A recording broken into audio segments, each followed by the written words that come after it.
we use these tools across the nation to measure what's going on. They are proprietary to HR Coach.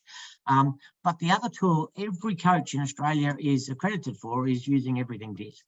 Now, there are a stack of different assessment tools for psychometric personality testing.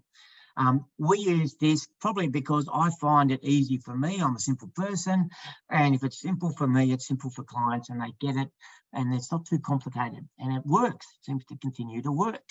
So we all use it. Every coach is accredited in this space.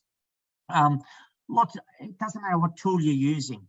They all ultimately go back to normally a rule of 16, which means 6.5%.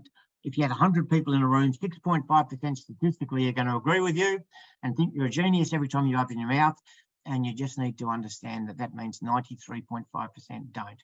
And we're trying to work out how to unlock your relationship, your comms, your performance objectives with the other 93% who don't think like you. And every assessment tool comes back to normally a model of about 16.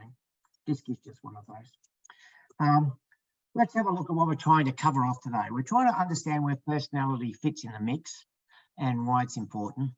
Then normally I would say you really need to complete an assessment to understand your own DiSC style. But what we're going to do is put some models up and you will have to self-select what you believe your DiSC style is. Now, the challenge with that is it assumes, and go back to emotional intelligence type stuff, it assumes you've got a good level of self-awareness, okay? But that's all we can work with unless we're using an actual assessment tool. So we're not using an assessment tool today. We're talking to the model and you are self-selecting your style.